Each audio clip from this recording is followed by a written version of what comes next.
개해일주의 2021년 신축년 운세를 보겠습니다.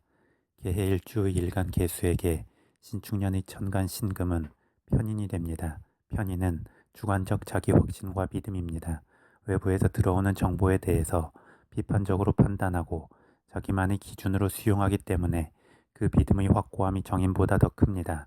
그래서 좋게 말하면 강력한 자기 확신을 가지고 강하게 일을 추진해 나갈 수도 있지만, 나쁘게 말하면 생각에 빠지기 시작할 때 우울감이나 비관적 생각이 깊어질 수 있고 의심이 많아질 수 있습니다.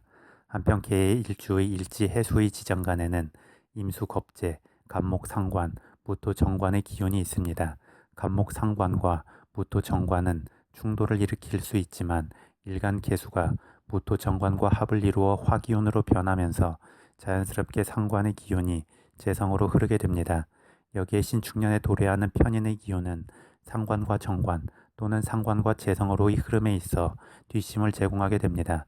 또한 이를 추진함에 있어 새로운 아이디어나 창의적 생각을 잘 떠올릴 수 있게 될 것입니다. 그리고 개해일주는 기본적으로 빠르게 머리 회전이 되면서 금방 결론에 이르는 경향이 있는데, 편인의 작용은 이러한 빠른 흐름을 제어하면서 좀 더 큰 시각으로 상황을 볼 수 있게 해주고 좀 더 포용적인 마음 상태를 갖게 할 것입니다. 다만 정인이 아닌 편인의 작용이기에 보편적인 포용은 아니고 본인 주관에 비추어 괜찮은 사람에 대한 믿음이 깊어질 수 있을 것입니다.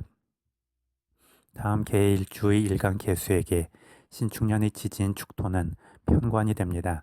편관은 불규칙적인 압박과 책임의 무게입니다. 개해일주는 정관의 기운은 긍정적 기운으로 자신에게 유리하게 만들 수 있지만, 불규칙적으로 들어오는 편관의 기운에 대해서는 상당히 예민해질 수 있습니다.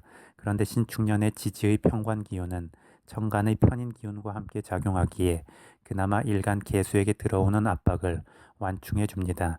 다만 편관과 편인의 기운은 개해일주에게 없는 기운이기 때문에 개해일주는 신축년을 맞이하여 개해일주 본연의 유연한 생각과 행동이 제약을 받고 틀에 묶일 수 있습니다. 하지만 또 한편으로 자신의 재능과 재주에 있어 깊이가 생기고 탄탄해지는 것이기 때문에 충분히 긍정적일 수 있습니다.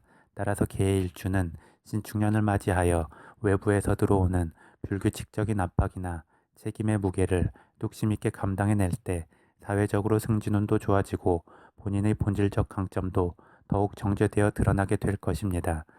개해일주에게 신축년은 하고 싶은 것을 하는 시기가 아니라 하기 싫은 것을 감당하여 자신의 그릇을 키우는 시기라고 생각하시면 될 것 같습니다. 다음으로 신축년의 지지인 축토는 화개살의 기운입니다. 화개살의 기운은 좋게 작용하면 자신의 재능이 잘 발휘되어 명예가 올라가는 기운이지만, 나쁘게 작용하면 모든 것이 가려지고 답답함과 고독감이 커지는 기운입니다.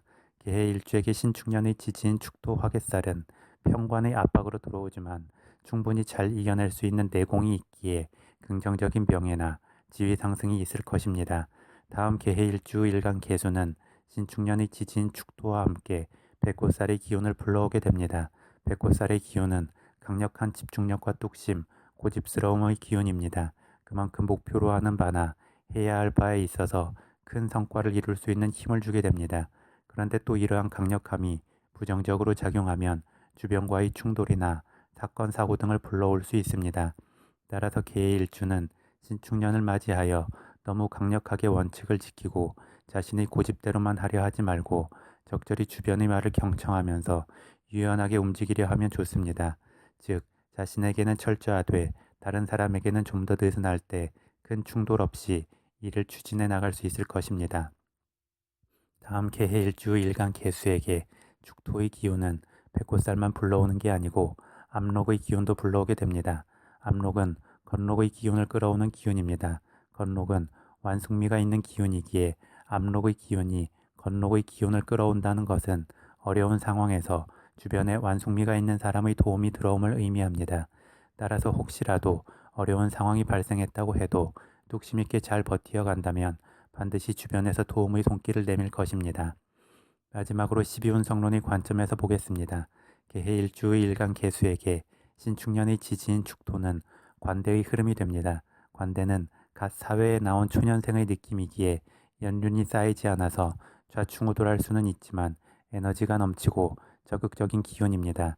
다만 경험의 시간에 비해 마음이 앞서는 기운이기 때문에 실수가 많고 주변과 충돌할 수 있는 기운이기도 합니다. 특히 개의 일주는 신축년에 백호살의 기운도 함께 작용하기에 이 관대의 작용이 더욱 탄력을 받을 수 있습니다. 한편 개의 일주는 일주 자체적으로는 제왕의 기운입니다.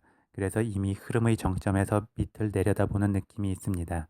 이는 개의 일주가 기본적으로 마음의 도도함과 힘을 가지고 있음을 의미합니다.